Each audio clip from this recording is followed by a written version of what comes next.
10, 9, ignition sequence start. 6.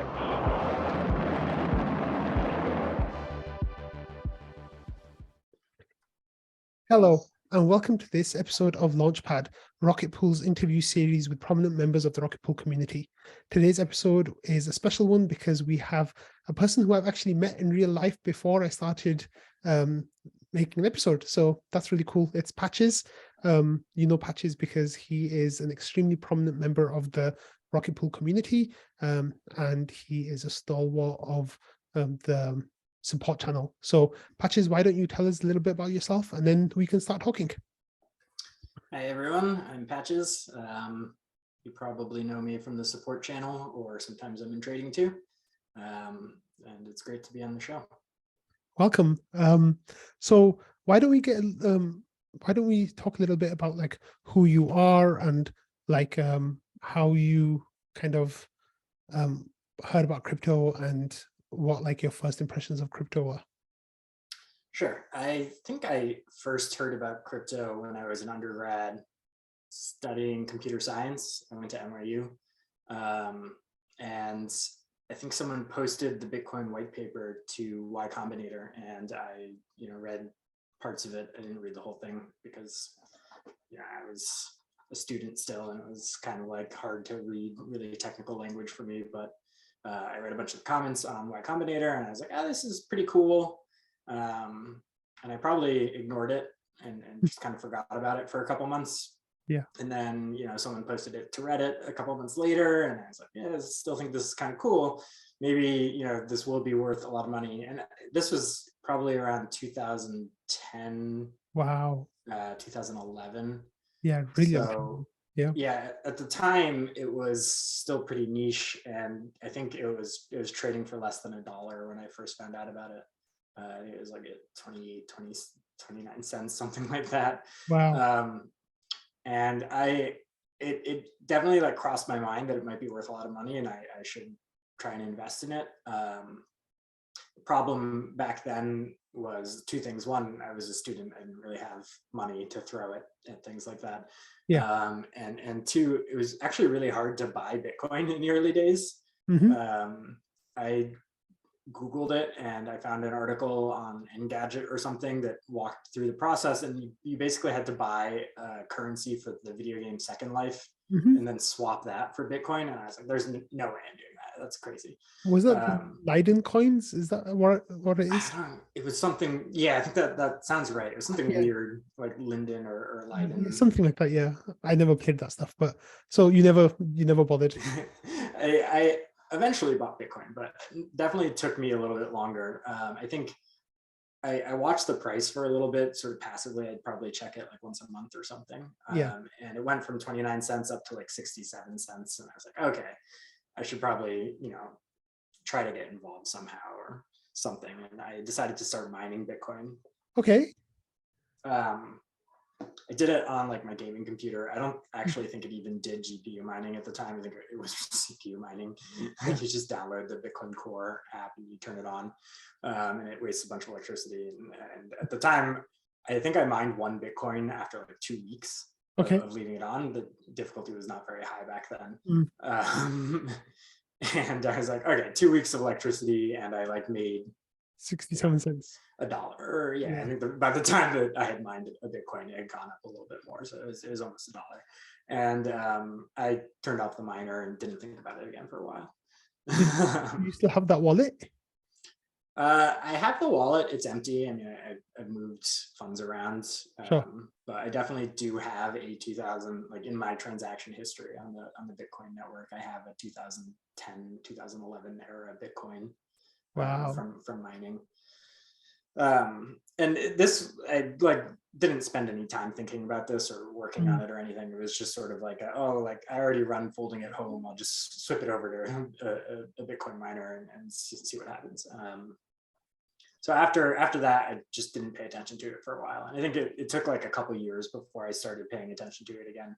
I think I eventually was able to buy Bitcoin on MTGOX, like a lot of people back then. And I bought some. I moved the vast majority of it to Cold Wallet So I didn't really lose anything when they went bankrupt. They do actually owe me, I think it's like $500 now, because I had what at the time was like dust in the MTGOX wallet when they went bankrupt. But I get emails from them in Japanese still about the bankruptcy proceedings. So I have that. Look, whenever those are available again, I'll get $500 on it or something. Let's actually just pause there for a second. Let's go back a second. So you said that you came across it on Y Combinator and Reddit. Were those like the communities that you were online at the time? Like what was your online activities like at that period? Yeah, I was predominantly reading Reddit, Hacker News, which was on the Y Combinator website. And I guess I was on IRC. I was in a few technically oriented IRC channels on Freenode, which is sort of a very large public IRC server. That was pretty much my online engagement. That was those three things. How were people talking about Bitcoin back then? What were they saying? It hasn't really changed much. I think there were a lot of detractors. I think there were more people who thought it was some sort of Ponzi scheme back then. There still are obviously lots of people who think that. It wasn't really proven technology at the time, and there was a lot of doubt. Like the cryptographic fundamentals of it were understandable, even for a college student who had just learned sort of how RSA or Diffie-Hellman or some of the fundamental cryptographic algorithms work, but no one had really tried to use them in this manner before to make a digital currency like this, or at least if they had, it hadn't been so prominent. Yeah. So there were a lot of people who were just like, there's going to be a bug and like someone's going to get control of the network and be able to edit balances and stuff like that. So there's a lot of doubt. And then there were also a lot of people, and I think this is also very similar to today, who are just true believers, diehards from the very beginning, who are like, oh, this is great. I don't have to have money that's backed by a federal government. I can have something that has intrinsic scarcity is built into the protocol, and I don't have to trust anyone. And those people, I kind of thought were a little crazy at the time. And I think a lot of them made out better than I did in the end. Yeah, I bet. So what did you get into it for? What like attracted you to it? Oh, I loved cryptography as a student. I still do. And pre-cryptocurrency cryptography is actually a relatively young field. It's also simultaneously a very old field. Like there are ciphers and things that go back thousands of years, but the sort of notion that you could have an unbreakable cipher is something that has only really existed since shortly after World War II. I believe the US government invented key pair cryptography first, and then RSA, Rivest, Edelman, and Shamir invented it independently and published it. And that was sort of like a major event in history, and that happened in like I think it was the 60s or 70s. It's a really young field, and it just felt like there was a lot of potential to keep exploring it. So for me, for what drew me into it, it was definitely the fundamental computer science aspects of it. Yeah, nice. That's cool. So then you had your Bitcoin on MTGOX. Like, were you getting into any crypto communities at the time, or was it just like a passive thing for you? I think the extent of my crypto circle was I did an internship at this really small company. I think it was 15 people my senior year of college. And this is going to sound weird, but I was an intern and I had an intern that I worked with. He was a high schooler, and he was into crypto also. And like we would talk about it a lot. That's so funny. Yeah. Do you know if he like made it big now or anything? Like... Yeah, he didn't like go crazy. I mean, he had the same problem I had, which is that he just didn't have money to invest, right? But he made a good amount, and he sold it, I think, in like 2017 or so, when there was that bull market, and Bitcoin had shot up to like $19,000 for the first time. He ended up buying an apartment with his proceeds, so he did all right. Very well, yeah, definitely. Okay, so then you were hanging out with like the intern, and you guys were talking crypto, and then what happened after that? Like MTGOX gets hacked. Like, what did you feel about it at that time? MTGOX getting hacked was almost a non-event for me. I mean, I had what was probably at the time like $50 of Bitcoin left on there, and it might have even been less. I mean, it was dust. It's like 5/100ths of a Bitcoin or something.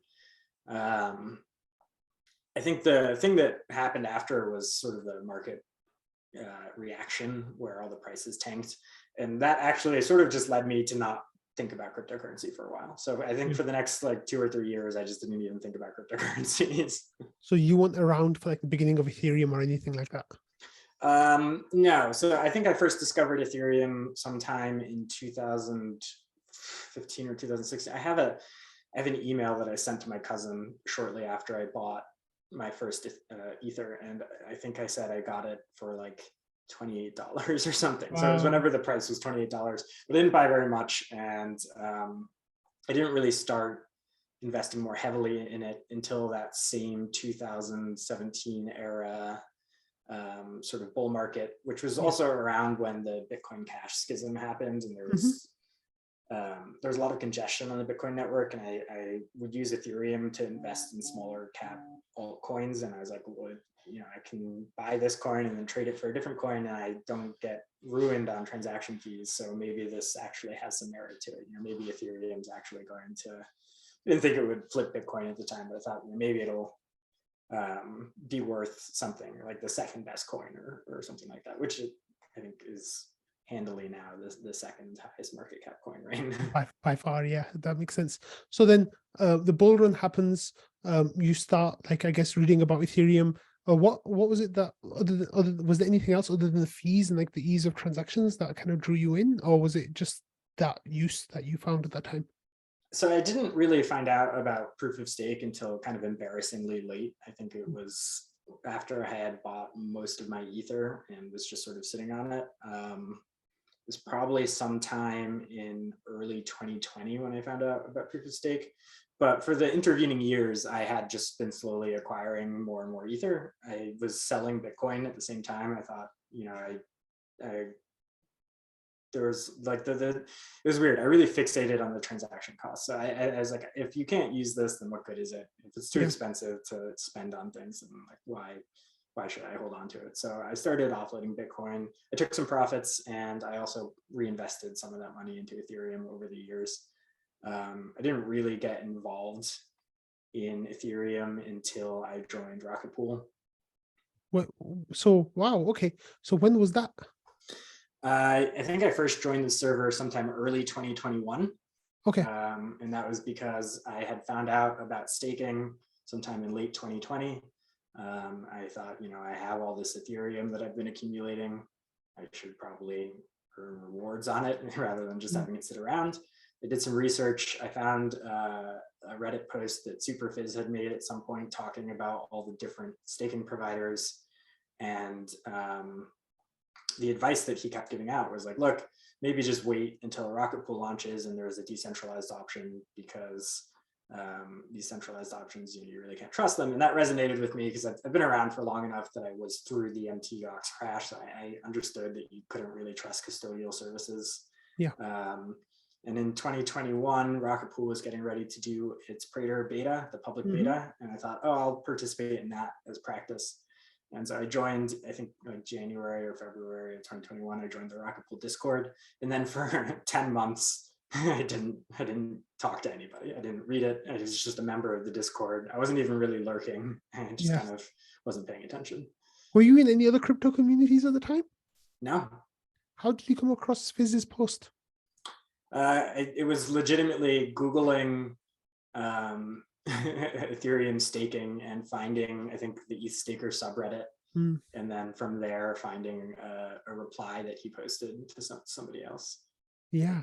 So what was like, what were your thoughts about crypto at that time? Like, because we obviously went through a huge bear market in 2018, 2019. In 2020, we started seeing like the shoots of recovery. But were you all interested in what was happening in crypto at the time? Did you buy more? Did you just kind of forget about it? What was going on with you? I had mostly forgotten about it. I had other hobbies. I always just sort of considered it a hobby. Like I said at the beginning, it was sort of about the the like fundamental computer science aspect of it that really interested me. So I wasn't doing anything in DeFi or any trading or anything like that. I mean, I knew about smart contracts and I knew that you could build these applications on Ethereum that let you do stuff like that. I just didn't really have any interest in actually participating in any of them until I decided I should stake. And that was that.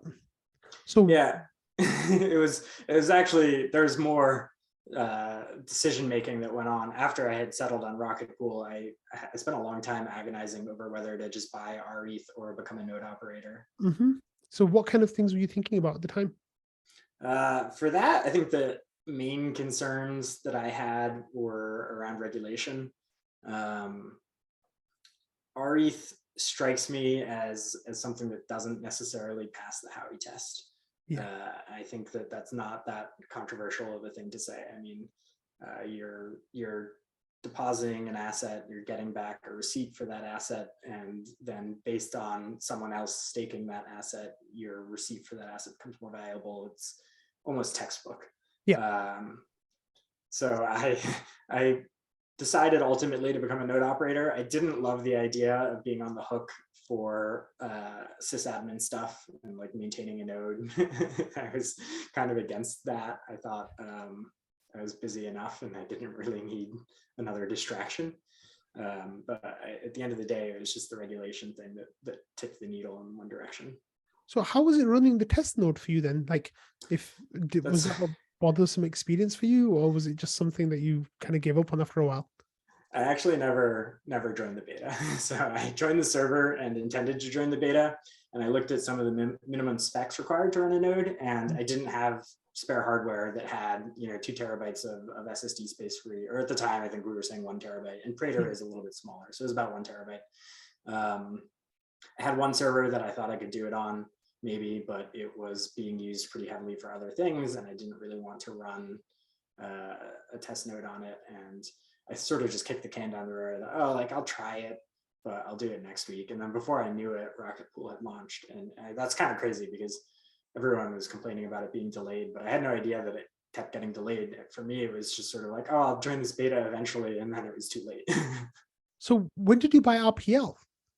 I bought RPL in late 2021. Okay.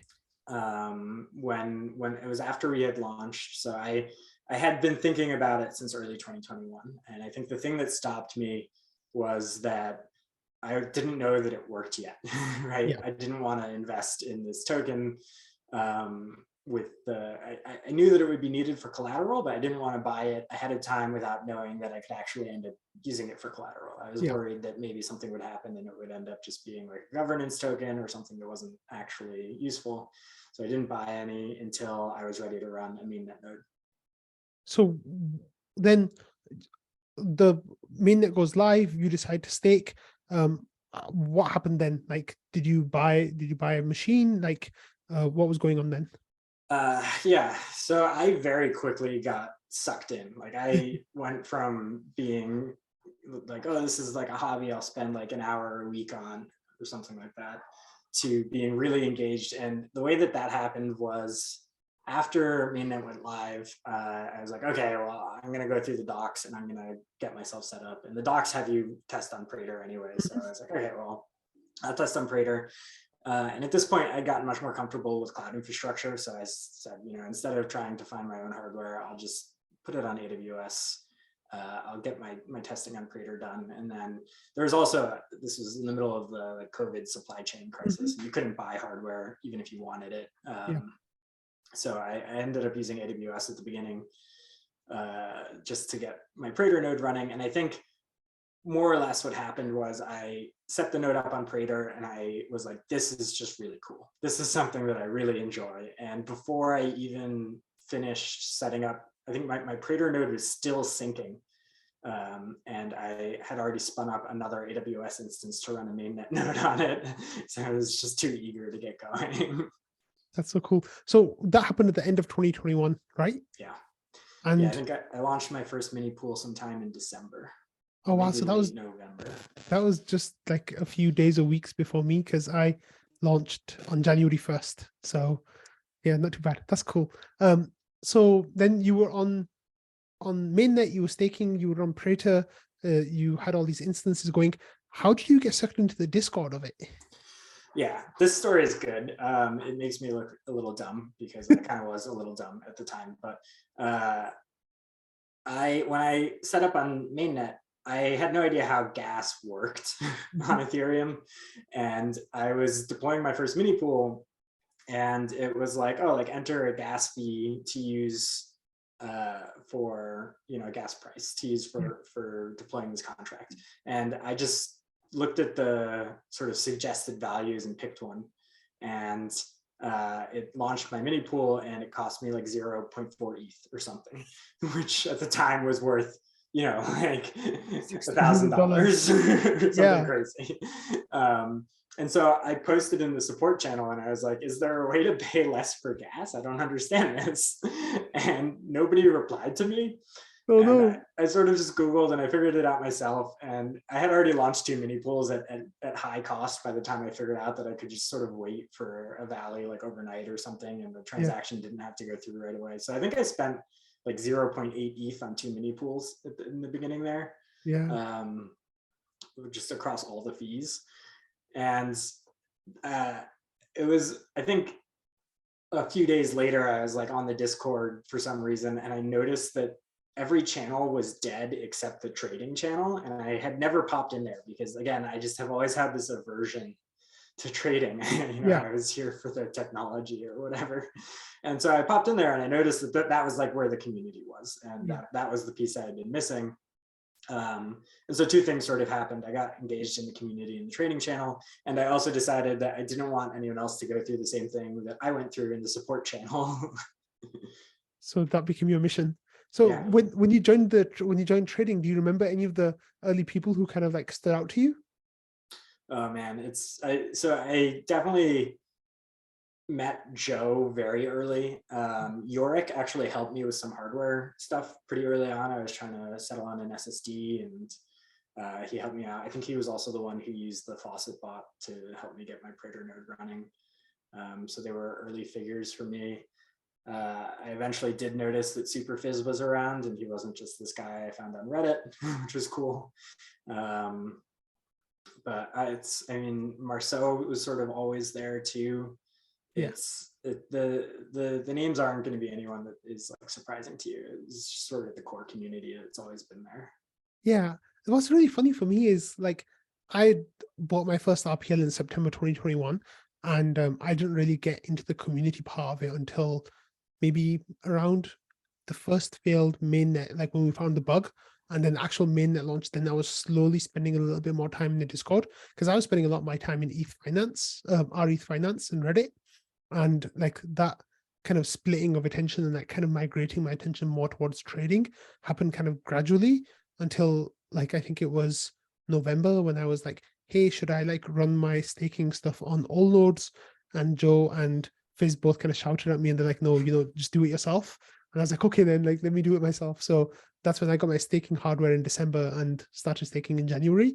But we were, I guess, kind of like it's really strange for me because as long as I've been in trading, I've kind of remembered you being there, and kind of remembered you being like a rocket scientist almost as well, like, you know, core member of the community. So it's really funny that you're telling me that you joined relatively late, right, compared to some other people in the community. It's like really interesting. Like, yeah, how did you get sucked in so much? It happened really fast. I mean, it's similar to how I, you know, decided to start running that mainnet node before I was even done with Praetor. I just thought it was really cool, and I thought like, oh, this is something I can definitely contribute to. You know, I have the technical skills. I've been working as a software engineer at this point, or at that point, for almost 10 years. And like, I understand the architecture of it. I'm familiar with Docker. I'm familiar with Golang, the language that SmartNode is written in. I have a high level understanding of how the Ethereum blockchain works and how smart contracts work. And I can, you know, develop that into a deeper understanding as time goes on. But I think I sort of got sucked in because of that vacuum in support, where there were people who would ask questions and they would sort of just go unanswered for like 4 or 5 hours until someone showed up and was able to help them. And so at the beginning when I was helping out in support, I didn't really know what I was doing. I was just sort of like, I was like, okay, someone has a question. I don't know the answer, but I can probably figure it out, right? I can like read the code. I can Google around a bit. I can search Discord, which actually a lot of the questions that get asked in support have been answered before. And if you just search Discord for an error string that someone is seeing or something like that, you'll usually find the solution. And that was true at the time. So even before I started spending a ton of time in support and answering questions and stuff like that, I was able to find previous instances of a lot of issues. Time goes on though, and there's like new bugs now that haven't been answered. So those are always exciting when that happens. And I still, a lot of the time, don't really know what I'm doing. I just sort of do research as I go and figure things out as I go. Because it kind of feels like you know everything. Like when I've talked to you in support like that capacity, I'll always be like, wow, this guy just knows everything. Like, how is that possible? Because you're just like rattling off commands, like just and then there's command, and it's kind of feels like you know everything there is to know. So the fact that you've been in there for such a short amount of time and like how you kind of like search for things and stuff, I think for some people it might be kind of shattering the aura of patches maybe. Well, so I think one of the things is one of the reasons it seems like I know so much is that I've been a lifelong open source user. Maybe not quite lifelong, but I've used Linux as my primary operating system since 2008. Okay. Which is long enough that I don't even know how to use other operating systems anymore. Yeah. I used to have a Windows machine, and every time I try and use Windows now, like a family member's computer or something like that, I get very confused. So a lot of what you see in support of me just rattling off commands is me rattling off these Linux commands that I've been familiar with for a long time.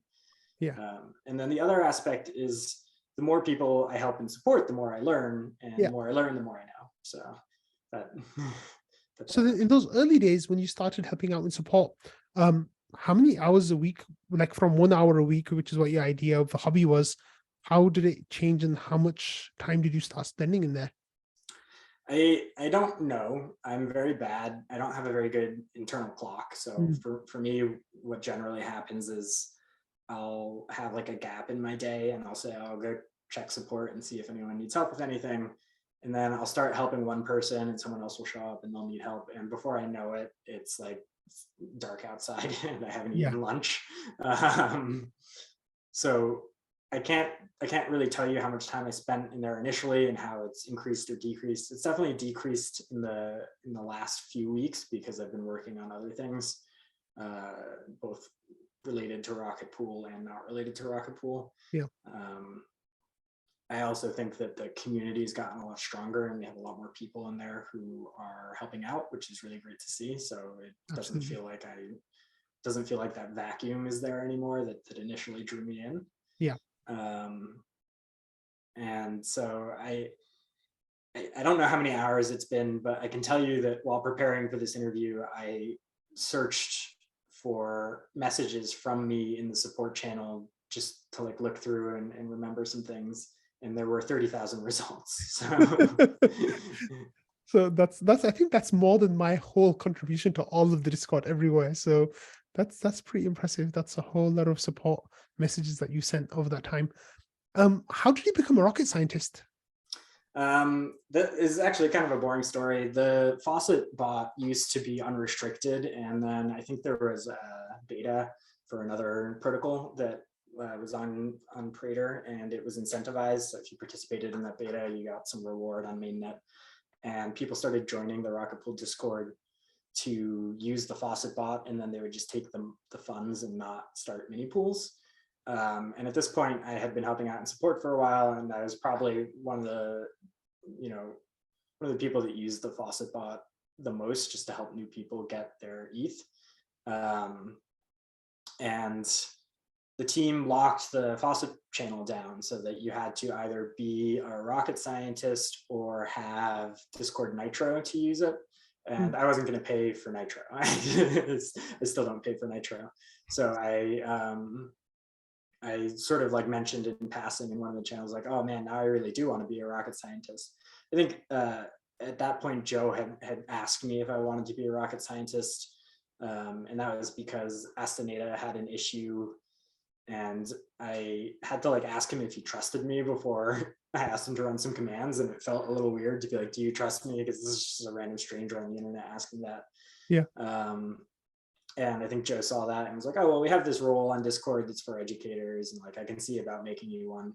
But that sort of just never happened. And so a few weeks later, I said like, oh man, like they can't like give these people the go early they need because I'm not a rocket scientist. And then Encryptix, who is a member of trading and the community in general, showed up in support. He had some issues with his, he was trying to set up a node on like a really low budget machine, and it didn't support his NVMe. So we were going through BIOS to try and find a way to get it to work. And it turned out it was impossible. Eventually Yorick just showed up and was like, it's never going to work. And that was sort of the end of it. But after I spent like 6 hours or something trying to help, I'm exaggerating, it wasn't that long. Yeah. After I spent a while trying to help him, he posted on the DAO forum and said like, hey, we should make Patches a rocket scientist. And at that point, I'd been in the community for a while, and a lot of people posted saying that they supported that or they liked the post and stuff like that. And I think the team made me a rocket scientist in the next week or so. That's great. Okay, so then you were helping support. How much time were you spending in trading? Like, what was going on there? Definitely at the beginning spent the majority of the time in support. I spent some time in trading just talking about the things that I saw in support, because some of them are fun. Like I have had a lot of fun in support over the last year or year and a half or whatever it's been. And I think the more I got to know people in the community, the more time I spent in trading, just because it is actually a great community, and it's fun to talk to everyone who hangs out there. So how do you think the community's changed over the last year? Ooh, that's a hard question. There's sort of a like treadmill effect where the people that you are used to seeing sort of fade out and new people show up. I think in a lot of ways, the community hasn't changed very much. I think that the like sort of core ethos of the community is intact, and a lot of the sort of prominent members of the community who are the most engaged and involved are still here and still engaged and still involved. It's definitely gotten bigger, so there's definitely more people in trading, and sort of the larger a community is, the harder it is for it to have a cohesive ethos and a consistent philosophy. And I think that that's starting to show now. It's not necessarily a bad thing in a lot of ways. We're getting more diverse perspectives as more people show up. So in some ways it's good, but it's definitely growing. And I think that it is changing because of the way it's growing. Yeah, that's really interesting. Okay, so I want to spend a couple of minutes talking about how we met, right? So Marceau, which we mentioned a couple of times, kind of left the community, and we kind of missed him, right? Like, and I'd met him in real life a couple of times before that point. And one day in trading, a couple of people, yourself included, and Fizz and Thomas, was saying like, well, you started it kind of by saying like, you're going to go find Marceau and in Chicago and like just to hang out with him. Like, what made you to say that? Like, what was going on there? I think there were a lot of things that sort of led up to that moment. One of them was that I harbored some contrition about the way that Marceau left the community. I felt like I could have done more to defend him, which he absolutely deserved someone in his corner in the whole the collateral debates. Yeah. And on the other hand, I had also been working directly with him up to that point on a lot of sort of small things. I think the one that is the most visible was he had written the splitter contract that Marco, Barco, and Patricio use, and he had asked me to help deploy it. And we sort of had a good working relationship in a way. I think his skill set really complemented mine in a way that was fun for me, because there are a lot of things that I am good at that I enjoy doing, and a lot of things that I'm not very good at that I also don't enjoy doing. And he seems to enjoy the things that I don't enjoy, and we could get a lot done working together. So yeah, I think when he left, I was very sad for a while. And then, the thought had crossed my mind a few times that he owed me a beer and I could probably just go collect on that at some point. And it was Thomas actually who just posted in trading one day and said like, I miss Marceau. And I was like, I'm going to Chicago. Let's go find him. Yeah. So then I had already at that point had a meeting planned with him. Or I think that very day or the day before we were scheduling like meet up, because like I said, we'd met up a couple of times before with a few of the other Chicago rocket poolers, and it's always been fun. So at that point I was just like, let's get this little secret trip organized. So I reached out to you and to Thomas and to Fizz, who were like the three people who mentioned that they really missed Marceau. And I was like, hey, I'm meeting him on this day at this time. If you're there, you guys can come along and meet him too. And it worked out quite well. Like, how was that trip for you? Like, had you done many like Discord meetups before or anything like that? Like, how was that? I mean, I think it definitely counts as my first Discord meetup. I can say that pretty confidently. I've met people from online communities before. One of my like very good friends going back to when I was 14 years old is this guy who lives in San Jose that I met playing a video game, and we sort of just stayed friends throughout the years. And I met him for the first time when I was like 22 or something like that. Oh, wow. Okay, great. So it wasn't unusual for me in the sense that I was meeting strangers. It was definitely my first Discord meetup though, and my first crypto meetup for that matter. And it was cool. Like if you had asked me just over a year ago when I was watching Super Fizz's videos on his YouTube channel after finding him on Reddit, if I would ever meet the man, I would have been like, no, like how would that ever even happen? But it was cool to meet Fizz in Chicago also. Yeah, and so it was me, you, Marceau, obviously, Fizz, Thomas, Logic Beach, and Tennis MVP and Britain. So it was nice, and LFO, of course, can't forget LFO. It was a really nice group, really great group of people. Like you and I obviously met the day before that. We hung out first. It was really cool meeting you. Like you were, I guess, like the third or fourth person that I'd met from crypto like communities anywhere. I'd met a few people beforehand, like Marceau and Tennis and D2 and yeah, those guys. But were you scared about getting wrenched or anything? Like what kind of thoughts were going through your mind when you were flying to Chicago? I'm not really scared about getting wrenched at one of these meetups, just because there's so much of a paper trail, right? Like if I were going to get wrenched, I mean, people know my real name. It's on the screen right now, I think, because of the Zoom meeting. But if I were going to get wrenched, it would be unexpected. So I wasn't actually worried about that on the Chicago trip. That's cool. So how was it like hanging out with rocket poolers? That was great. Everyone's super cool, very easy to talk to. It's kind of weird when you meet a group of strangers for the first time and they're all kind of similar to you and you can talk to them about stuff and you have stuff in common. It was fun. I would definitely do it again. The pizza was very good. The Chicago stuffed pizza. Great. Yeah. So the next time I guess it'll be in Denver, right? Like you're coming to Denver. I'll be going to Denver. A whole bunch of people from Discord will be in Denver. How are you feeling about that?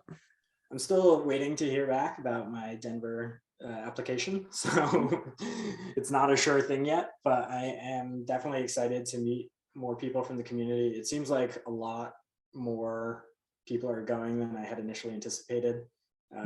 It's like almost everyone in the Discord who's there regularly is like, yeah, I got my ticket. And it's crazy.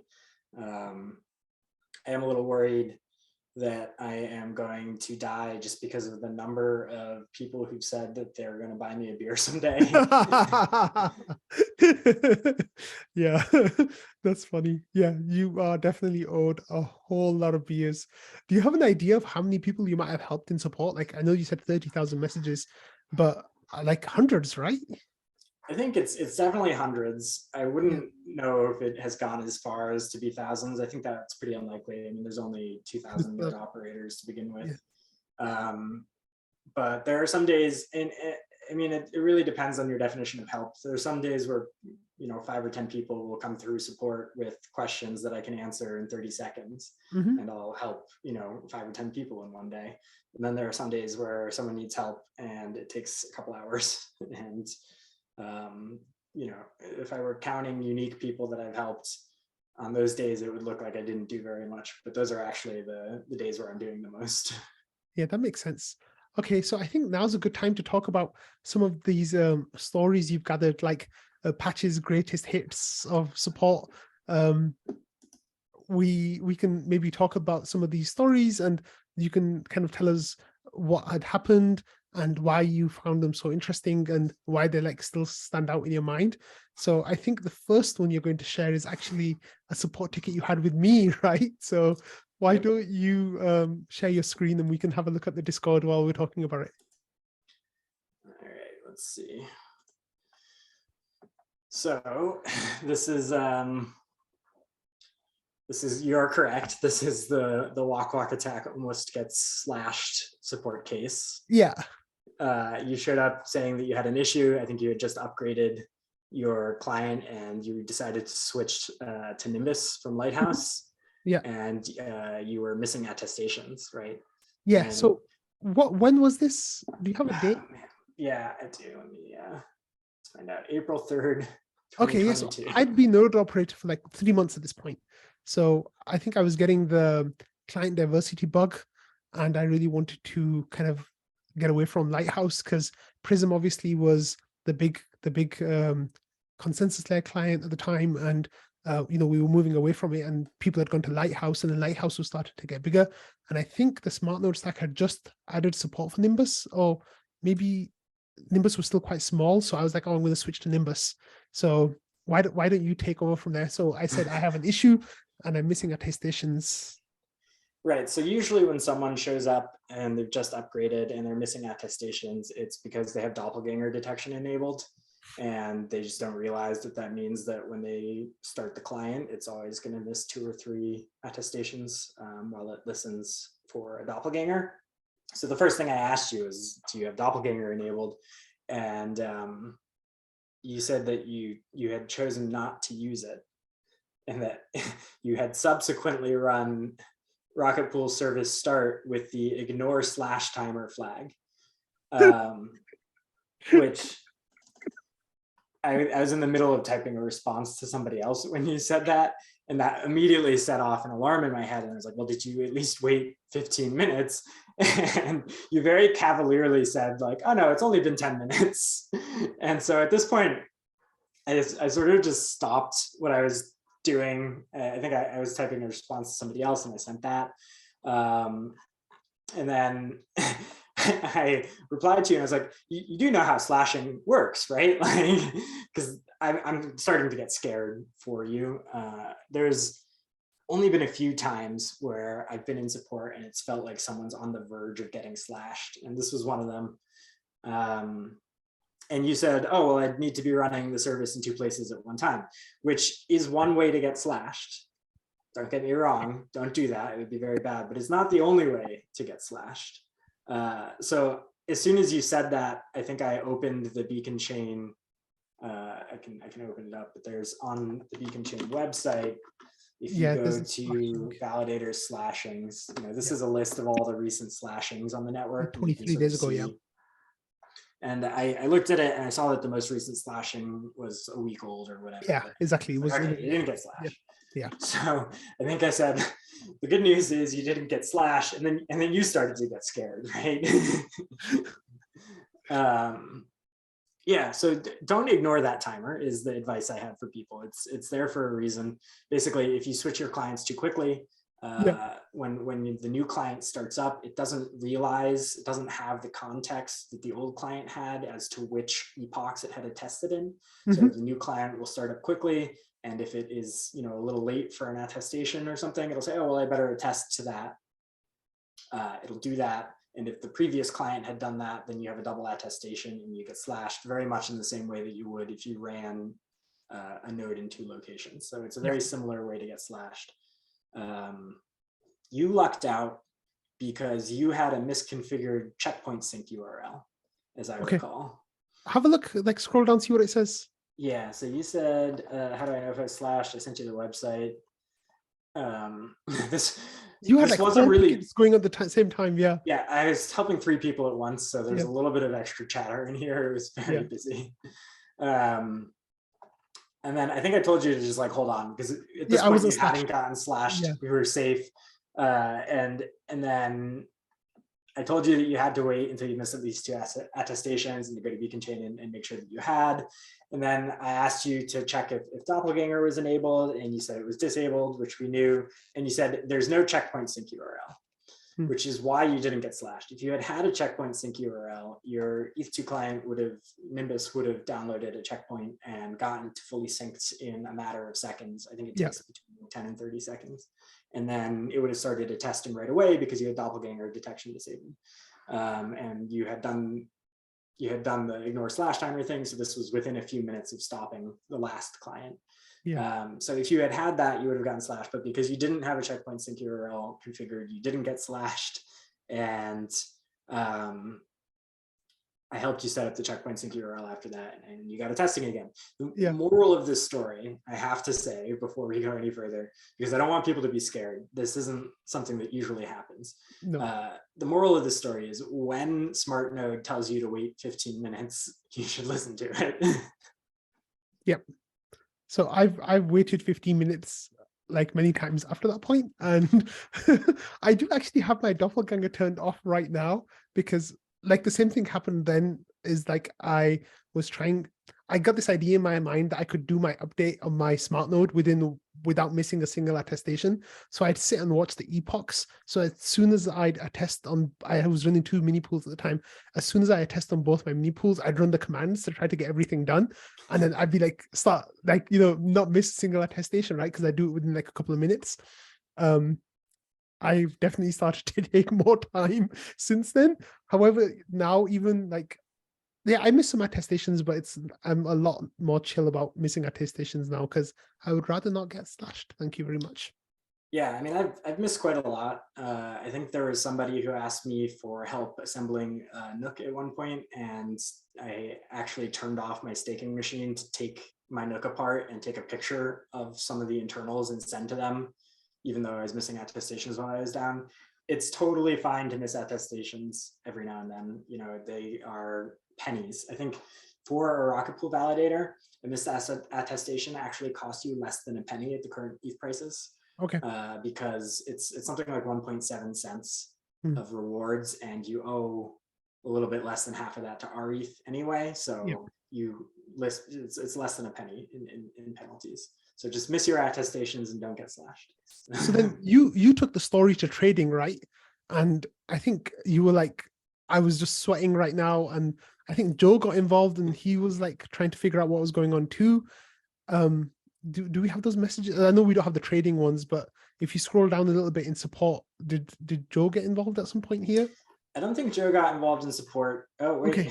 Oh, he did. So he was busy doing something, and he very helpfully showed up and asked if he could help me out, which I think by that point, all 3 people I was helping had been solved, and he could go about his business working on SmartNode, which is more important anyway.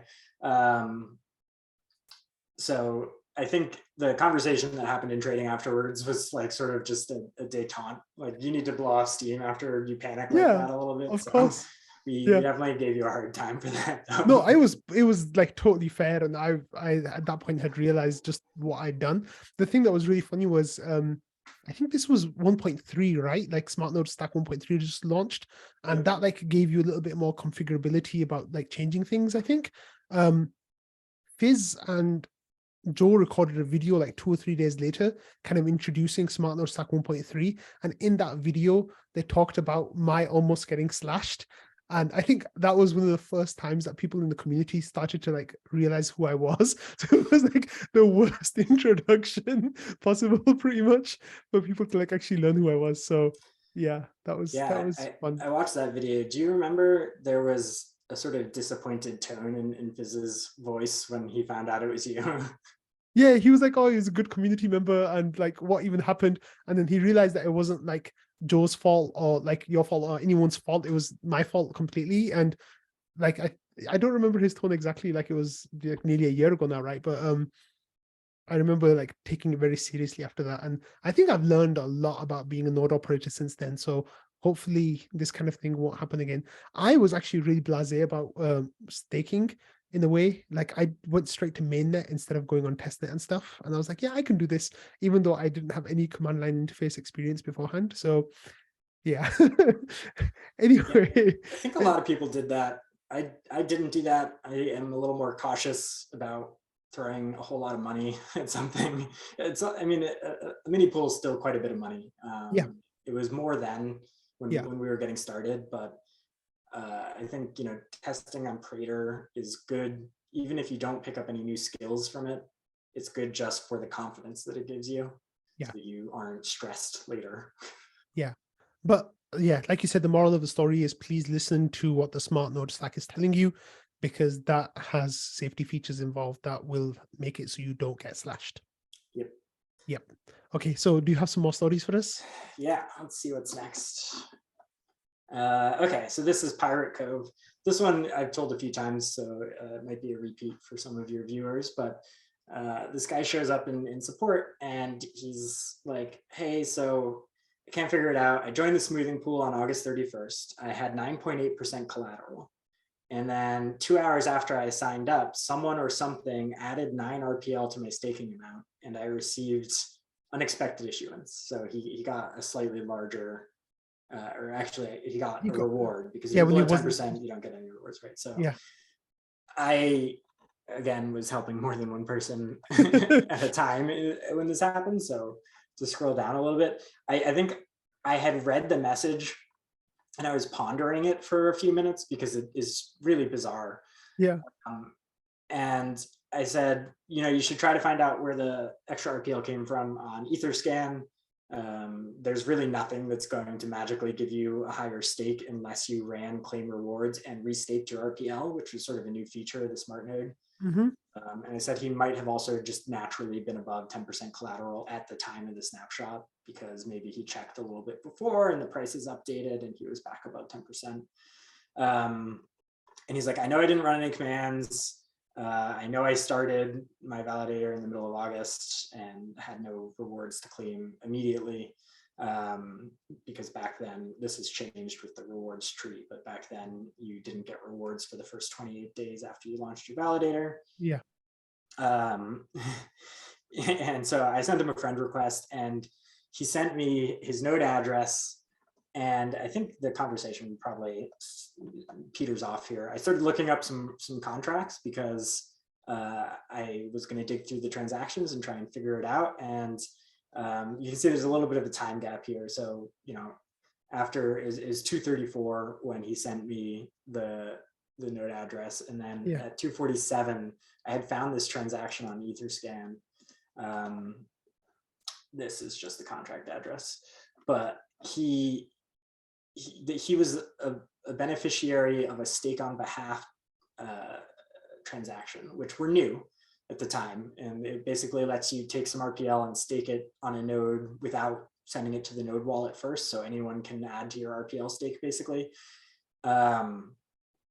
And Kane had sent from the same wallet that had deployed the Redstone upgrade contracts. There were 3 stake on behalf transactions that Kane had sent. And so I asked Kane, like, is this just sort of like you're testing out the new stake on behalf functionality or what? Kane didn't get back to me for a while, but it turned out that what had actually happened was there was a bug in the tree generation code that only impacted nodes that were below 10% collateral. And the RPL price had been gradually going up for some time. So there were very few of them. There were only 3 of them. And the team had said, rather than try and fix this bug on a really short timeline, we'll just stake a little bit of extra RPL on these nodes and everyone will be above 10% at the time of the checkpoint for the tree. So that was the story there. So that bug came out, like we learned about it a little while later, right? Like, were you like told about it? Sorry, like what happened exactly? Like you didn't know that was the case, right? Like I didn't know about the bug. I think they explained it to me after the checkpoint had passed. I think this all actually took place after the checkpoint had passed. So it wasn't like they kept it from me. but Kane popped into trading at some point and said like, oh, funny story. And he told me the whole story. So that one's one of my favorite support stories just because of how weird it looked at the beginning and sort of how simple the explanation was at the end. Yeah. Okay, so I guess the next story then we have is one featuring our beloved Marceau. This one I could talk about for hours. Marceau had the unfortunate luck of becoming the first node operator in what I describe as an epidemic, because I think it impacted almost everyone at some point. If not everyone, like double-digit percentages of node operators probably have run into this. And it's an ongoing joke because we still find people who run into this issue. And it's been like 7 or 8 months, right? This is January 31st. It's been a year. So it's been a year since we first discovered this. Marceau was basically trying to run a command that shows him the logs on his validator, and sort of just nothing would get output. Very weird. And then he said that he also couldn't connect to Grafana, but he would run top, and top is a process viewer for Linux, and he would see that the services were actually running. Like in this screenshot, you probably can't see it on your screens because it's really tiny, but you can see that Lighthouse and Geth are running, and Prometheus is there, and those are all sort of the smart node services. So everything's running, it just isn't showing any signs of life. This conversation goes on for hours and hours and hours. Popash jumps in right away, and I was around and paying attention at this point, but I wasn't sort of contributing to the conversation because I really firmly believe that having one person help you is good, but having two people help you is a recipe for disaster. And I sort of let it go on for a while, just paying attention. I did throw in some warnings here because Marceau was saying that he was tempted to run a command that I didn't think he should run. And for a long time, it's Popash and one guy trying to help Marceau. And then eventually I got dragged into it. Was he missing attestations? No, that's kind of one of the weird things about this is everything seems fine. It's just his node couldn't tell that it was actually running. And I don't even remember how I had this idea in my head. And again, this like really goes on for a long time. And I have to give a lot of credit to Marceau because I think I was scared and he was very calm the whole time. But I think, Popash and I and one guy had all sort of internalized that there is a risk that if we do something wrong, he might get slashed. And he is a large node operator, so a slashing event would be really catastrophic. And we're trying very carefully to diagnose this without doing anything that could cause that. And it was only once we figured out what the issue was that we were able to confirm that that wasn't really a possibility, that the risk of him getting slashed was actually quite low. But throughout the process of finding the issue, we were all very cautious. So I think it took a little bit longer than it normally would. And this conversation really goes on for a very long time. I'm probably not even going to be able to scroll all the way to the bottom of it. But I can tell you that in the end, what had happened was he had two versions of Docker installed. One of them was the regular version of Docker that you're supposed to install. SmartNode installs it for you the first time you install it. And the other one was a version of Docker under the Snap package manager. And Snap is just another package manager. It's just like another tool that you can use to install software that the company that maintains Ubuntu is slowly migrating onto Snap. So they're saying like, we're going to start deprecating providing software through apt, which is what you're accustomed to using. And we're going to put more and more of it in Snap. And so we're in this weird in-between state where sometimes both of those things are installed on a given operating system at a time. And it's usually not a problem because you would generally not install Docker through both.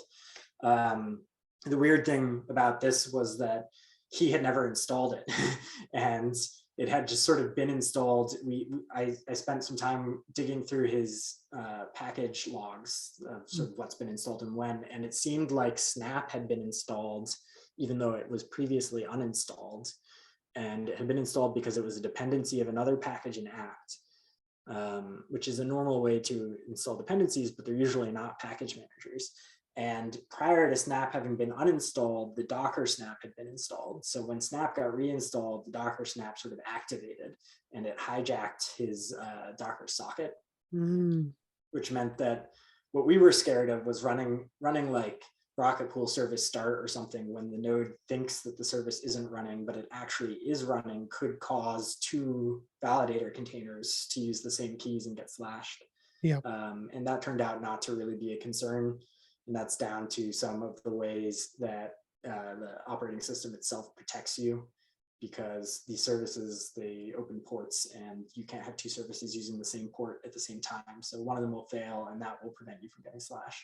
Yeah. So the risk was actually quite low, but it was really intense while it was happening. And since then, we've seen this prop up dozens of times. I checked my own app logs, my own package logs, and discovered that it had happened to me at some point and I just didn't even notice. So how did it get fixed for you? Or how did it get fixed for Marceau here?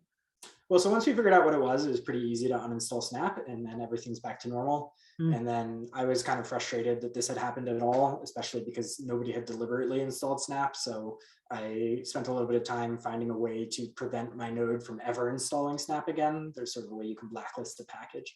And I wrote that up into a little script, and Joe did an announcement and said like, hey, if you have these symptoms, run this command. And if it says this, then run these commands to fix it. And like, if you want to prevent this from ever happening again, and you had the little script that prevented it from happening again. Yeah. Wow. That sounded like it was a whole slog for you guys to get through that. Yeah, and I have to give a lot of props to Popash and one guy for sticking it the whole way through. Yeah. It was really a mystery for a long time, and we sort of only figured it out just on a whim. It was just a guess that it might have happened this way. I think, Googling around, and I saw that some people had problems with the Snap Docker, and I said, maybe just check this. It only takes 2 seconds to check. And yeah. We lucked out that it was the problem, I guess. So you said a lot of people have come to support with that issue?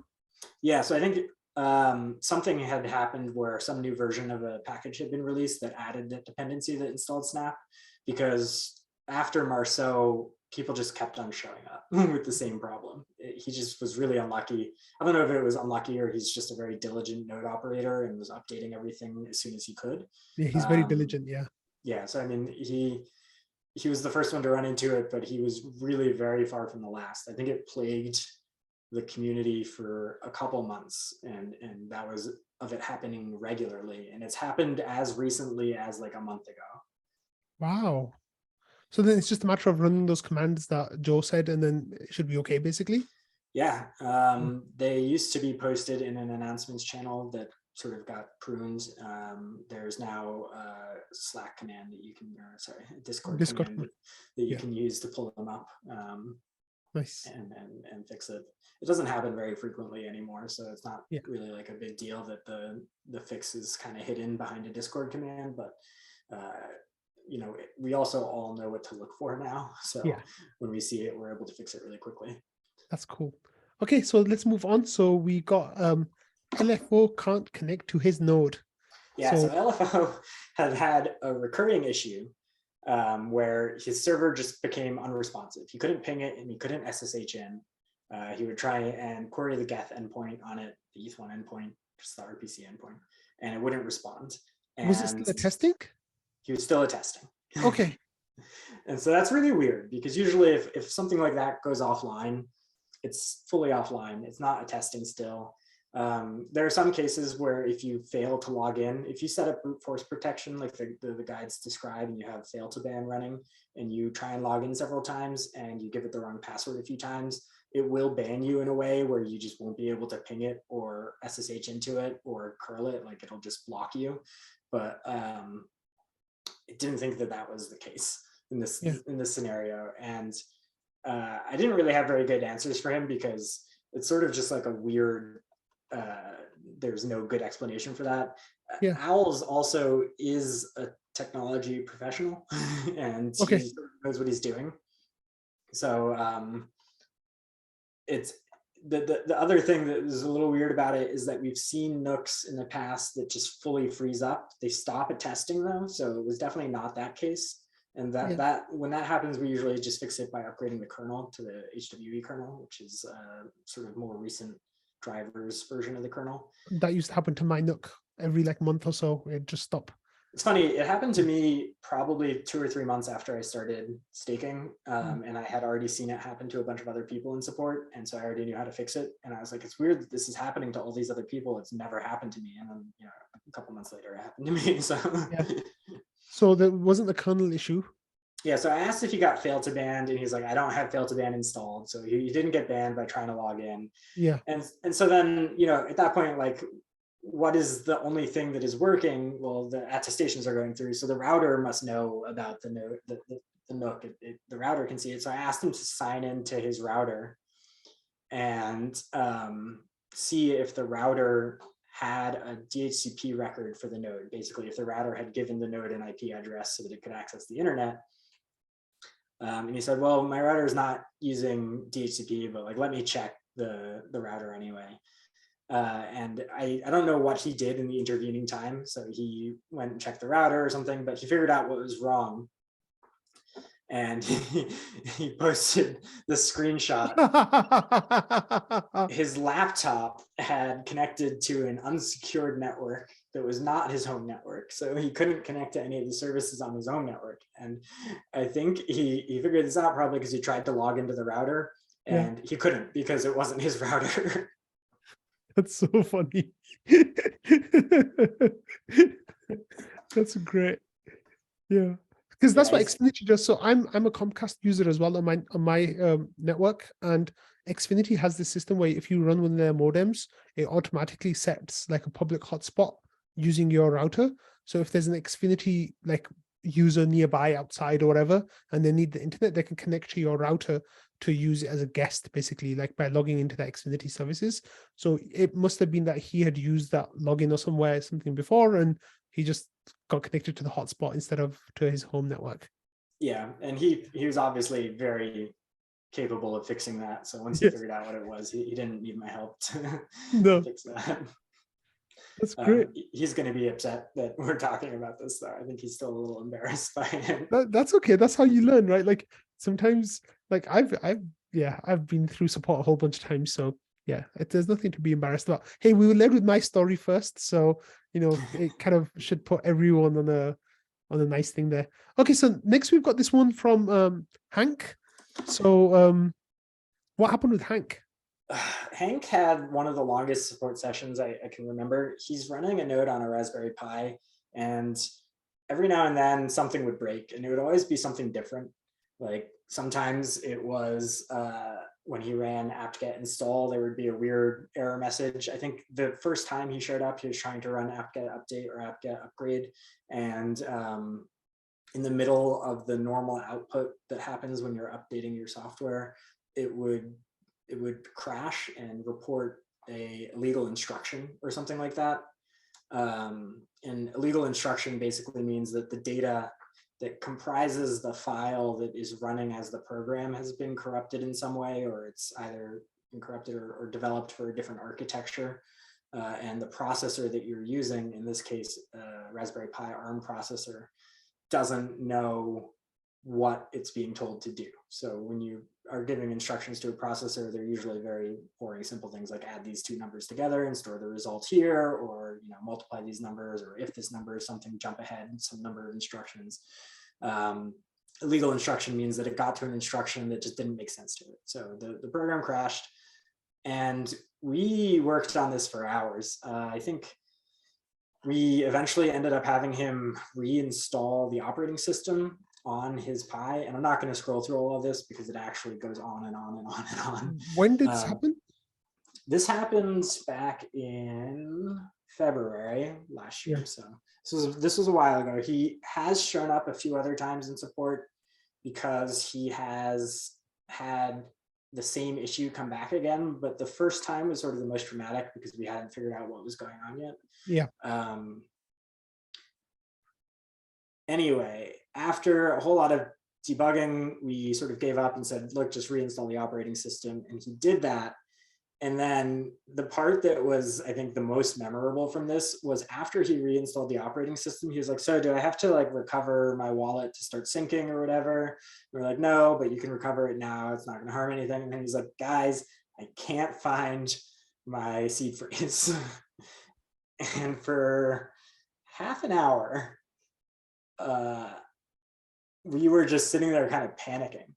I think this would have been the first time that the first time that we know about that a node operator just completely lost their seed phrase. And since he had just reinstalled his operating system, the wallet file that stores sort of the master key that is used for everything is gone, right? So we're really scared at this point that we've just sort of blown up this guy's entire cryptocurrency staking journey. Yeah. And then thankfully, after like half an hour of looking, he comes back and he posts that he found it. And I think that's the most relief I've ever felt.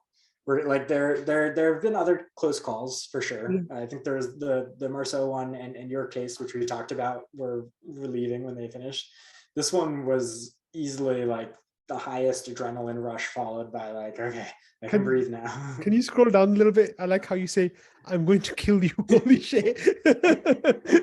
My heart. Yeah. Wow. And then Joe's saying, yes, he found it. I love you. What a roller coaster. Yeah, and then he writes it down, which actually after this happened, I put up a pull request for SmartNode, because I think what he had done was when he initialized the wallet and he got the mnemonic phrase back, it says, oh, write this down somewhere. And he just sort of copy pasted it into Google Drive or something and forgot where he left it. That's so bad. Yeah, so you should, first of all, you should never store your mnemonic phrases online. You should never really even store them on disk. It's like somewhat acceptable for you to store them on a thumb drive or something, but even that's not great. Just write them on a piece of paper. It's the safest way to do it. So after this, I submitted a PR to SmartNode, where what it usually does is it gives you your seed phrase and it asks you if you've written it down, and then it asks you to type it in again just to confirm that you wrote it down correctly. So if someone was going to copy it and paste it into Google Drive, and then to confirm it, they just copy it and paste it back. And I didn't like that was possible. So I spent like some time setting up a very hacky way to detect if someone had done that. Basically, when we print the mnemonic, I put little 0-space Unicode characters in, which are invisible, but when you copy paste it, they get copied. So if you copy paste it, it detects those invisible characters in the mnemonic and it yells at you. We never actually merged that PR because I had another PR that sort of made it obsolete, where it asks you to type your phrase in one word at a time instead. But that was sort of the fallout of this. And then the next couple times he came back, it was for similar issues where a random file had gotten corrupted and he was getting legal instructions. They were always in different places. The first time it was an apt. I think the second time it was a Python script. The third time it was a networking library. That was a difficult one to fix because his internet was out the whole time while we were trying to fix it. It turns out that his SD card on his Raspberry Pi is just bad. And it's just randomly corrupting data. And so he, I think by now, has hopefully replaced that SD card. If you're listening, Hank, please replace your SD card. Well, when was the last time you popped back in? Do you have any idea? Like, he's popped back up a couple times. I think there are a lot of people that come and go through support that I don't necessarily remember, but I'm never going to forget Hank. So I've seen him a few times since then. With just random questions or small things. So I think he probably has replaced the SD card because I haven't heard any of these sort of weird problems from him in a while. So that's so great. I really loved hearing some of those stories, Patches. So one of the things now that what you guys have been working on recently away from support is you kind of like hinted at this earlier, like, you've been working on stuff for Rocketpool that isn't in support, is when people come to support with an issue, now they've got something that they can like lean on, right? Like, so if the merge happened and Infura, the checkpoint sync stuff that was happening with Infura, that got deprecated, that doesn't work anymore. So what happened like on merge night, and how did things go that kind of led you to what you've been working on recently? Yeah, I'm gonna stop sharing my screen. I don't have anything to share for this. So the checkpoint sync from Infura wasn't actually deprecated with the merge. They deprecated that a little bit later. Checkpoint sync continued to work after the merge, but what they didn't do is offer the engine API on the ETH1 service that they were offering, so the execution layer service, which meant that you couldn't use Infura as a fallback. Okay.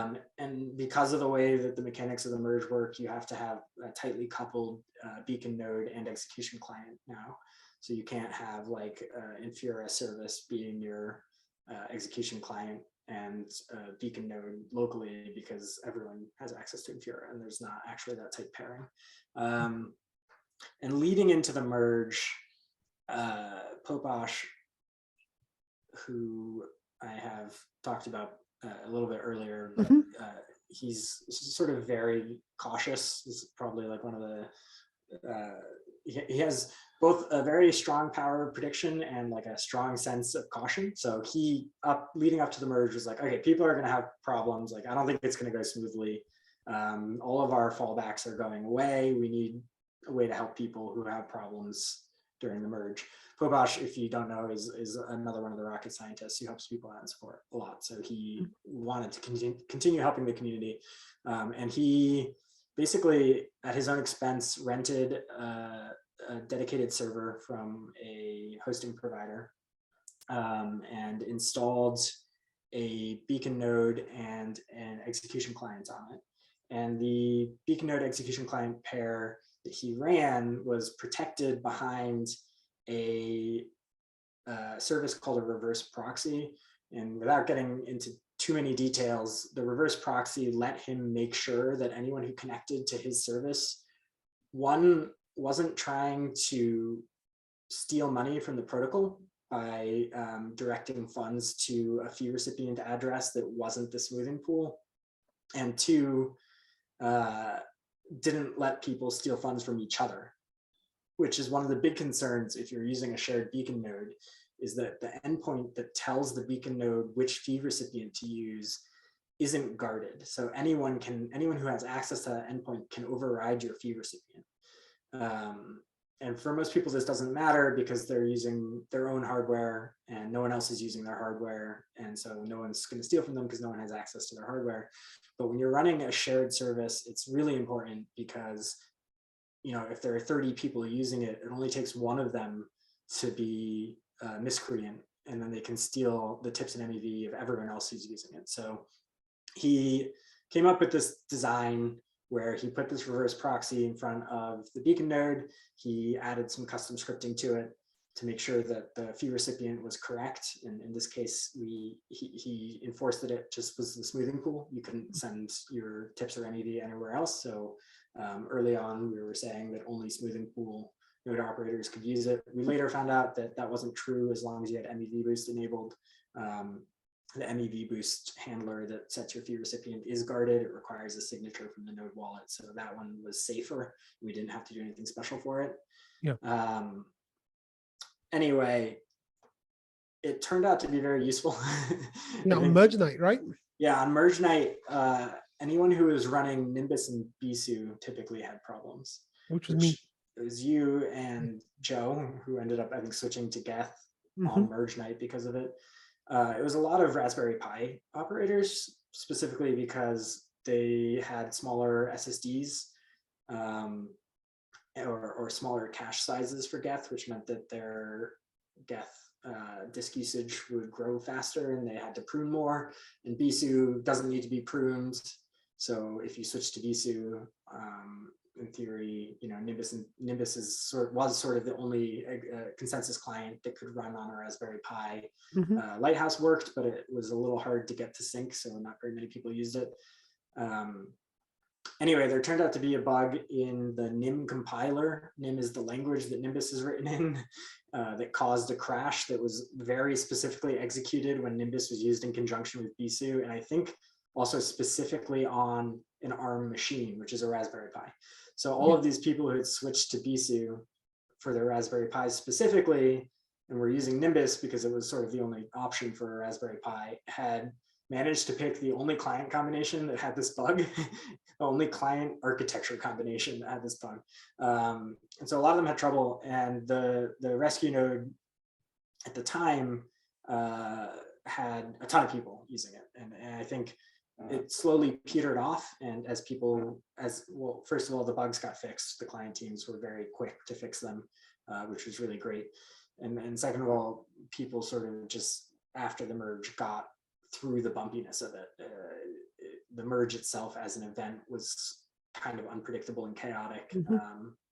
With a bunch of validators going offline at once isn't good for the health of the network. So you were losing your peers. And once the bumpiness of it was over, Pobosh decided to just keep it around because it was still useful to people. And it was useful to people who were pruning or who had corruption, or I think Alan from trading had like a blizzard and was worried that he was going to lose power, and he had a sync committee coming up during the blizzard.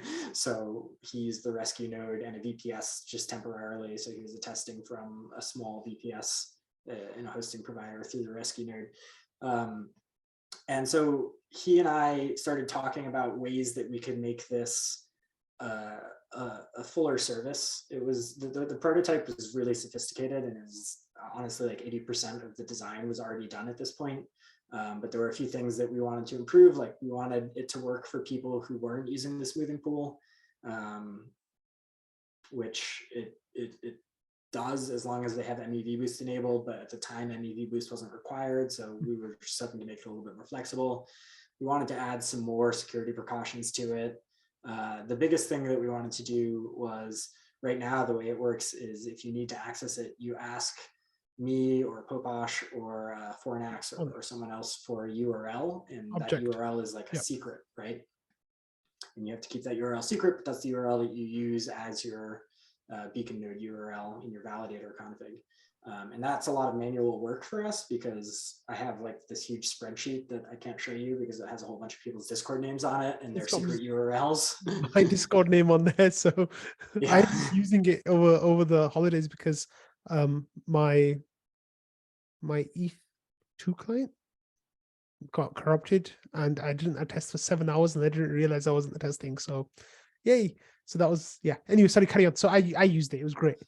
Carry on. Go back. So we wanted to fix the fact that we were manually giving out those URLs and just make an automated process to do it. And we started ideating around that and talking about various solutions. And I came up with one where like every single request that your validator sent to the rescue node would go through a reverse proxy that signed it with your node wallet or something like that. And Pobosh said, oh, that's not a great plan because there's this fragility in the cryptographic algorithm that's used, where if you sign the same message twice or you use the same nonce twice, it's trivial to crack your key, and then like someone's gonna lose, like if we do this, the chances that someone's node wallet is compromised go way up. And so we had to come up with other solutions.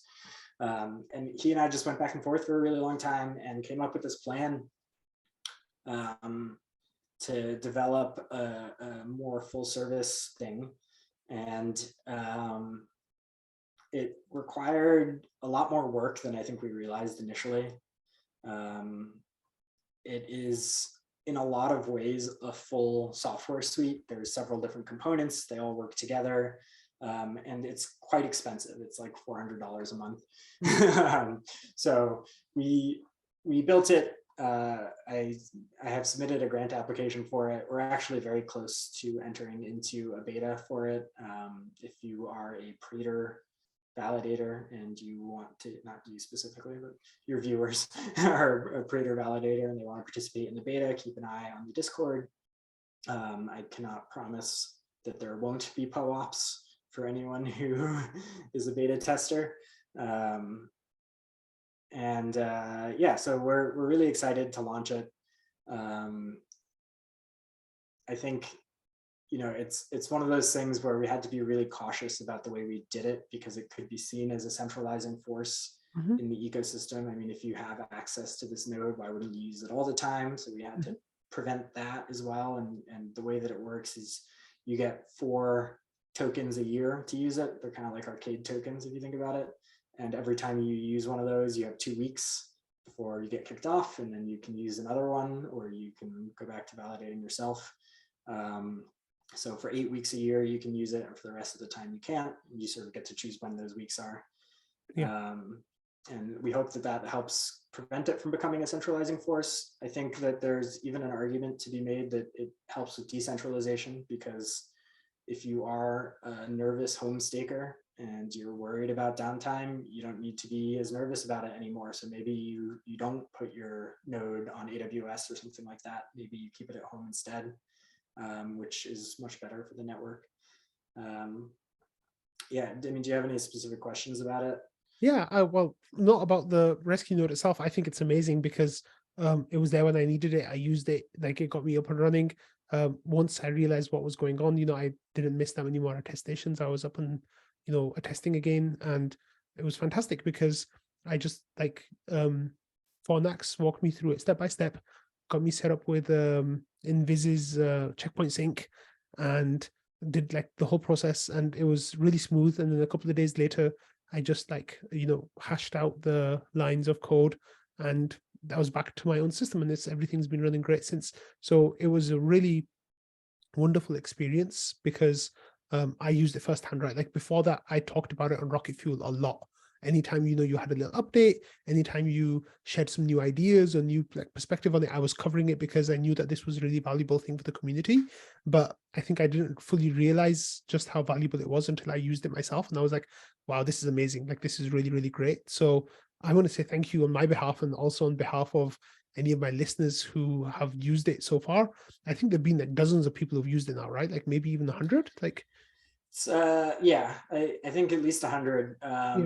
It's usually very quick. Like people message me and be like, hey, I want to prune, and I'll send them the URL, and then 5-6 hours later they'll say I'm all done. And so people sort of go through it pretty quickly. But I think we've looked at the logs where we can tell sort of how many people are connected to it at a time. And we've seen over 100 validators connected to it at once before. Not nodes. I think it was 20, 30 nodes or something like that, but 100 validators at one point in time. Which in the cost benefit analysis that I was doing for the grant proposal, I had come to the conclusion that it sort of broke even as long as there were at least 2 validators using it. So seeing 100 at once is really awesome. This is like, oh, this is definitely worth the cost and the time that we've put into it. I do have to give a shout out also to Haniabu and Sleety, who have been helping us out lately with it as well. It's really been a team effort. Yeah, that's so great. So one of the things that happened a couple of months ago, I think now, is you made a tweet thread about the rescue node, and it went wide and far, right? Like it got some really good coverage, a lot of retweets. How did that feel for you to like be in the public eye like in that way? I honestly don't like Twitter. Like I don't like using it. So I didn't really like think about it too much. But I think I realized how many people had seen it today. Actually, earlier today, I went and looked at my Twitter notifications, and someone was like retweeting it today. And I was like, it's been a couple months since I put that out. It's kind of crazy. So I don't know. I don't feel any impetus to try and go viral like that again, but it's great that so many people thought it was worth talking about at the time. I think one of the great things that was happening was people outside of the Rocketpool community were seeing that this was like such a great innovation in the Rocketpool community. And there've been a couple of instances of that happening, right? So one of them was the smoothing pool, which was like seen as like a great innovation. And then the rescue node, I think, was seen as the same way. So its impact has definitely been bigger than just people who are connecting to it in their time of need. It's that other people, hopefully, after withdrawals happens and there's this great reshuffle that we hope happens, it might be that the rescue node was one of those things that helped people make the decision to move to Rocketpool, because they knew that they had this fallback in a way that they wouldn't have anywhere else or in any other way. So congratulations to all of you guys who worked on it, like you, Popash, Fornax, Sleety, Haniabu, and everyone else. Object, I think, was helping for a while. I'm not sure if he was, but yeah, this is a really great innovation that you guys have done, and I think the community like really appreciates it. Like everyone really appreciates it. It's great to hear. I have to say that the bulk of the praise should be for Popash. He Popash, came up with it. It was really his brainchild. I've been pushing development forward. Yeah. He and I have been working on it really intensely, especially the last few days, because we're getting so close to being done. It feels really good. Yeah. But he's an incredible engineer. I don't think he thinks of himself as one, but he also has like an uncanny ability to predict attack vectors and guard against them before they even come up. So That's so cool. I have a lot of confidence in its security because of him. Wonderful. So that was one of the things that you've been working on recently. Is there anything else you've been working on recently, like that you can share with us? I think sorry to interrupt you, another one of your things that I've used recently was the dashboard that shows you like earnings. That was really great. I've got it actually open on the window that I have open all the time with like all my crypto monitoring stuff. And yeah, so can you tell us what this is and what we're seeing here? Yeah, so I actually threw this together in just like a weekend of work. It was pretty quick. This is a public Grafana dashboard that I built that tracks the performance of the smoothing pool throughout the interval. The data that it is feeding it is actually somewhat familiar if you're a member of the Discord and in a lot of the channels, but every day Joe runs the tree generation code and uploads some files saying like, here are the previews for the reward tree. Yeah. And every day I check that channel and I download the files and I upload them to AWS. And I have some scripts that run on AWS every time a new file is uploaded, and those scripts parse the files and they put the data in a database, and then this dashboard reads the database and it generates these images. You can see basically over time how much ETH is in the smoothing pool. So you see there's this sort of sawtooth shape to it. Yeah. And that's because when the interval ends, all the ETH gets distributed and then it slowly builds up again, and then the interval ends and it builds up again. And then there's another dashboard that just tells you like, if you have one mini pool, here's what your rough reward is so far. It's got a panel to show you the number of nodes and mini pools that are currently members of the smoothing pool. These are the performance of the nodes that are in the smoothing pool. So what percentage of attestations are successful by members of the smoothing pool? And you can see, you probably can't because the text is very small, but we're actually right about 98% of our attestations are successful, which is pretty good. Just generally speaking, I mean, that means, you know, our nodes are at least almost all online. And maybe there's just a few that miss an attestation every now and then. Yeah. And then there's some sort of other metrics down here, like the amount of ETH in the smoothing pool at the end of the last interval and how much time is left in the current interval, which I'm very excited to say is just 2 hours. So happy rewards day. Thanks. This is my favorite day every 4 weeks. It's a really good day. But happy rewards day. So what why are people using this? What do they get out of this? There's actually, you don't get a ton out of it other than knowing sort of how the smoothing pool is performing over time. There are other ways to find out how much ETH is in the smoothing pool. There's a Discord command. Pateris has a dashboard on RocketScan as well that's really good. When we started the new Redstone reward system, I just thought it would be good to have a historical view of rewards so you can compare intervals. Like you can see at the top left here, the interval, 2 intervals ago, we ended up with a lot of ETH in the smoothing pool at the end of interval 3. That was because of the FTX collapse and all the volatility. There were very high NAV opportunities and high tips and high gas. So we earned sort of a record amount of ETH, I think 309 ETH total in the smoothing pool for that interval. And you compare it to last interval and you say, 156 ETH. So you can say when FTX collapsed, we got roughly twice as much ETH in the smoothing pool as we normally would. It's like a conclusion you could draw from that.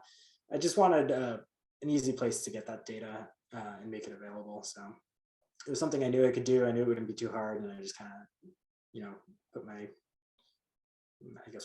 money where my mouth is. It's not very much. It's not very much money. It could probably cost me $1 a month or something to run this. So. Okay, but it's really cool. I think it's useful, and I know that I check it quite frequently just to see how things are going. So I'm really glad that you worked on that and you got that out. It's great to hear that someone checks it, because I don't have any analytics or anything, so I have no idea how many Oh, people really? use it. Yeah, I Oh, think that's at funny. one point I posted a poll in trading. It was like, "Do you find this useful?" And like half the people were like, "I've never even heard of this." What is this? That's funny. Yeah, I like it. I like looking at charts and data, so especially visualized data. So it's right up my street. So I really like it. Is there anything that we haven't covered in talking today that you'd like to share before we wrap things up? We've been pretty thorough. I mean, there's obviously more projects that I've worked on that we could talk about, but I think at this point, it's been a lot of technical information for one of these shows, and I think we could probably call it here. Yeah, it was been absolute pleasure speaking to you, Patches. So informative, and you got some really great stories from the depths of support. So I know for sure that people are going to really enjoy listening to those. And yeah, thanks for sharing my almost slashing story too. So that was great. But yeah, thank you for the time. Thank you for coming on. Good luck with everything with the rescue node and the other things that you're working on. And truly like an invaluable member of the community. So thanks for doing everything that you do. And we're so happy and blessed to have you. So yeah, please don't leave us because we will cry. And I know other people have been stepping up recently, but still, like we really appreciate you. So thank you for taking the time for being on here and for talking to me and like to all of us. And yeah, I'm sure we'll get you on at some point in the future if you have some more stories from support to share. I look forward to it. Thanks for having me. Hopefully I get to see you in Denver. Yeah, I'll see you in Denver. Okay, thanks, Patches.